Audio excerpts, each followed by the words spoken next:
What's up, clowns? In today's video, I'm going to be showing you guys the differences between a physical Keqing and a Electro Keqing. So, we're going to be breaking down these two different kinds of build and play styles and show you guys which one's the strongest and which one's the easiest to use. Starting off, we have Electro Keqing, which you can easily tell. I don't know why I'm speaking so choppy. So, starting off, attack. 2053. Boom. Easy. Right off the rip. 2000 attack. It's exactly what we want to see. Actually, it's a little bit low compared to somebody else, but I mean, even compared to official. Anyways, her attack's a little bit low, but you'll see why here in a minute. For her details, she has 81% crit rates, 236% crit damage, and a 61.6% electro damage bonus. For her weapon, we are using the Primordial Jade Cutter for obvious reasons. It is one of her best weapons. It's absolutely cracked. For her artifacts, we are using a two-piece Glad, two-piece Thundering Fury, as you can clearly see. You could use a four-piece Thundering Fury, but it's not going to make too big of a difference, especially with the playstyle that I use Electro Keqing for. If you use her with Xingqiu, then she'll do a little bit more damage on four-piece Thundering Fury, but honestly, Swirl with Venti on four-piece Viridescent just deals way more damage than, you know, her with Xingqiu could ever hope to accomplish. We have her C2, doesn't really matter. And of course, Triple Crown. If you missed that video, I'll link it up at the top right. You should definitely check it out because it took forever to Triple Crown Keqing. Her party setup is Keqing, Fischl, Venti, and Bennett. Reason why we're using Fischl is just for electro particles and just for Swirl, because it's kind of hard to E and then Swirl and then E again if you affected them with Pyro. But for the most part, she's just to apply Electro to the enemy and keep them applied with Electro, so you can keep swirling it and then keep doing damage with your Keqing. If you have Kazuha, I would strongly recommend using Kazuha. If you don't have any 5 stars, you could throw on Sucrose, you could throw on Animo Traveler, you could throw on Jean, somebody to swirl. And then I wouldn't really recommend replacing Venti at all. So yes, that is our build. Let's go ahead and get into a DPS test really quick, and then we will move over to our physical build, and we'll talk about which one I think is stronger. First DPS test with Electro Keqing. All we need to do is break this shield. And this is basically the formula for playing her Electro. So Bennett Q, and then you're going to want to proc them with Electro, swirl it, and then with Keqing, you're going to EQ, and then by that time everything's dead, which is about 32k. So you get a lot of damage from your Q and your E. And then, yeah, so let's go ahead and get into her physical build now. Also, guys, if you are enjoying the video so far, then a sub to the channel would be great. And now, guys, now that we have got our Keqing physical setup, let's go ahead and take a look. So, she has 2200 attack. As you can tell, it's a little bit higher. Do keep in mind that we do have 2 Pyro party members in our team, so we are getting that plus 25% attack bonus. So, 2238 attack, 81% crit rate with 220% crit damage. Notice how our crit damage is a little bit lower, but we have 108% physical damage bonus. For weapon, we're still using Jade Cutter. For her artifacts, we're using 2-piece Pale Flame, 2-piece Bloodstained Chivalry. I will go through these very quick. If you want to pause and look at them, you can. Constellation, C2, still, and Triple Crowns. For her party setup, we are running Keqing Rosaria for Super Conduct, obviously decreases their physical resistance. Xingyan at C4, her E decreases their physical resistance by 15%. And Bennett, his Q, just gives you a huge damage booster. So, without further ado, let's get into the second DPS test, this time being physical with no food, no buffs, nothing. Alright guys, let's try not to screw this up. And let's see if I can remember this party arrangement, if you will. So, this is how you're going to want to be playing this party. Same thing, basically, with Bennett's Q. And do remember that this is different for him. So you're going to E. You're going to E with Xingyan. You're going to Q with Rosaria. You're going to E. You're going to Q. And you're going to charge attack without... And as you can see, I just 3-shot him. So, overall, it's very comparable. As you can see, with physical damage, she's doing way more damage with her charge attacks, but not as much damage from her E and from her Q. So guys, starting off with which one I think is stronger, let's start off with the facts. The facts are that physical damage is strong and very few opponents have weaknesses to physical damage.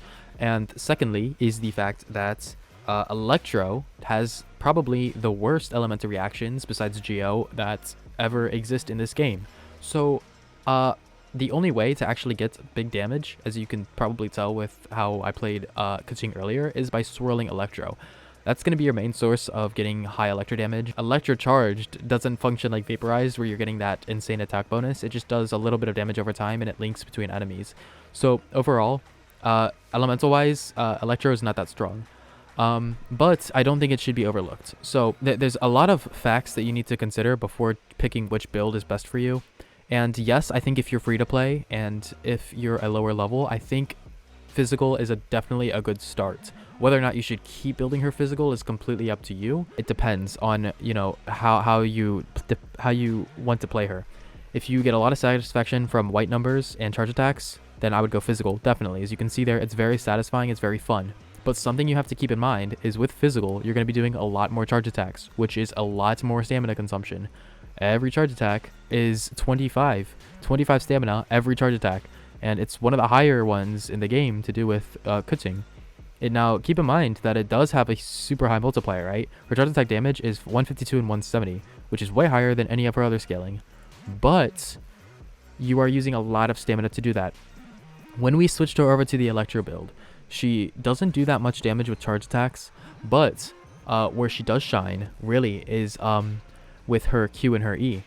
And when you're in your Q and your E, you're not going to be doing as many charge attacks because you're going to be wanting to stay on her Q and her E the majority of the time. So you're going to be using up a lot less stamina, which is easier to dodge. First of all, you're going to have more stamina to do charge attacks between your E and your Q. With physical, basically once you're out of stamina, you can't really do anything besides normal attacks with Keqing, and it's very difficult to play around sometimes, especially early game. So overall, physical does higher damage output in general. It has a higher DPS, but overall, the stamina consumption from her charge attack is hard to play around, and physical damage isn't too far behind it in damage comparison, especially when you can do stuff like Swirl or Electro Charged, which does give you a little bit of damage. But generally, I would say that Electro damage, especially late game, is is the better option to go for Keqing. There's obviously a bunch of other, you know, things that depends on like your weapons.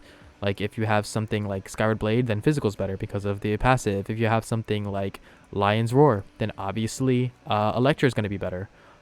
If you have something like Prototype, obviously physical damage is going to be better. It all depends on what weapons that you have. But generally, I think if you're in early game, do what I did and build your Keqing physical. She can carry you so far throughout the entire game. And as you slowly level up, you can slowly switch her over to Electro, or you can just farm artifacts for somebody else and just have another DPS carry, like a physical Keqing and then like a Diluc or a Hu Tao or whatever. But yeah, so overall, I think she's very strong either way. It honestly comes down to your playstyle. If you're willing to work around the charge attack stamina consumption, and you like physical that much, I would definitely recommend going with physical.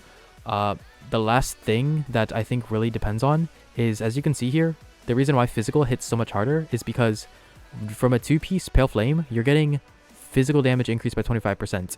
With Electro, or any element for that matter, like, you're only getting 15%. So you're getting another 10% just from the 2-piece set. And with physical, it's the only like source of damage in the entire game that has 2 sets with the same 2-piece bonus. So you combine these two and you get a 50% physical damage bonus. That's how her physical damage is over 100%. Whereas when she's on her Electro, she's only getting a 61% Electro damage bonus. So artifacts with physical is way easier to build around to get stronger because you're getting a huge amount of physical damage bonus right out of the gate. So overall, I think that physical is a little bit stronger. I think it's harder to build around. I think it's harder to play around with the stamina consumption. But if you're willing to work with that, I would definitely recommend going physical. If you're not about that and you like the AoE damage, you like the purple numbers, and you like more damage off of your E and your Q, then I would definitely recommend going Electro, obviously. But yeah, so that's going to conclude my Electro versus physical Keqing video, or physical versus Electro. I'm pretty sure the title is going to be physical versus Electro, but you get the idea. That's basically it for this video. I thank each and every one of you guys so much for watching, and I will see you guys sometime this week with another video. Like, comment, subscribe. I can't see your dislikes anymore, so if you're mad at me, leave it in the comments. I would love to hear your arguments and rants, and I will see you guys in the next video. Peace out.